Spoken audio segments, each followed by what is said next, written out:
What do you have to say to the women in Afghanistan right now? Yes. Well, the women of Afghanistan women and girls in Afghanistan have been a very high priority for many of us in Congress, Democrats and Republicans alike, House and Senate, White House, President Laura Bush, Michelle Obama, Jill Biden, all of us have had that as a high priority. Quite frankly, I think some of the support for our presence in Afghanistan across the country sprang from the interest of the American people of the fate of women and girls in Afghanistan. I've been in Afghanistan 9 times, many times led by Susan Davis of California for a Mother's Day visit.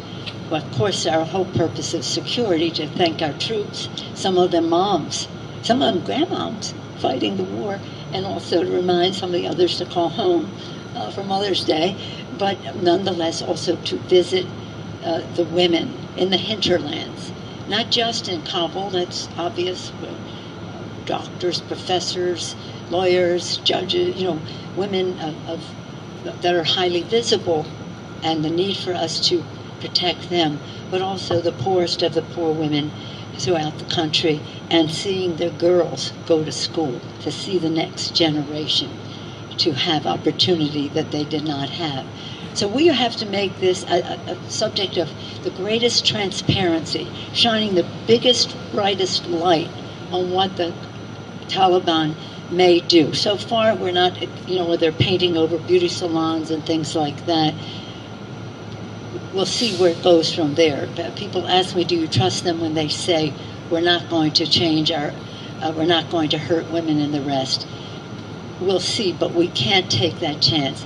I've just seen that Malala, lovely Malala, who has been so courageous, is speaking out on this, and I have a call into her to say, any way we can help you, but we do want that. Now, you give me an opportunity to say that please call our office if you have a concern about Afghanis, about people getting out. What do we say? Let me give the right, because I have so many websites, but this one is, I'm sorry? Pelosi.house.gov. Pelosi.house.gov. Pelosi.house.gov.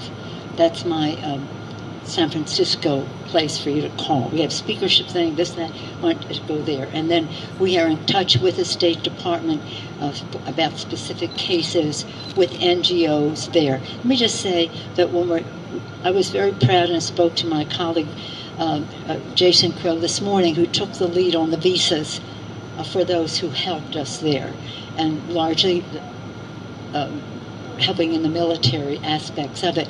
But many NGOs were helpful there, Roots for Peace, local to us here. Also, there are other groups that were helpful that were not U.S. NGOs, but NGOs there that need that relief, that visa relief coming out. My most recent communication from DOD this morning was that they've identified a large number of Americans, we're just talking Americans right now, who have visas and need to get out. Well, they're Americans, they don't need a visa.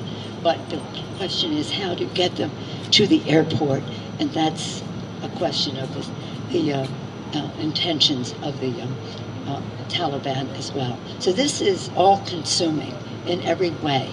San Francisco is a very welcoming place, has always been there. When we had the Muslim ban, remember that, over 4 years ago? Well, that was a direct hit on the people who helped us.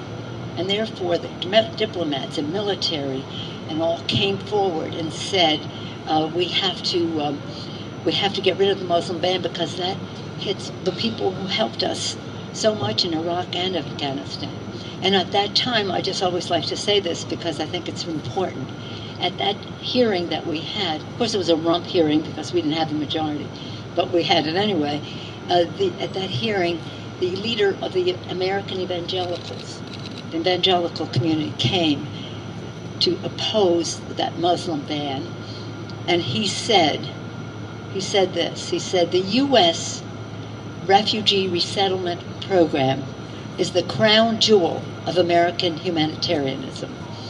We just have to remember that and be more welcoming, especially to those who helped us, but nonetheless for those who have a well-founded fear of persecution wherever it may be. So again, it's about values. It's about values of our responsibility to other people, as other countries, other people affected by all this. That's why I was asking about HIV/AIDS.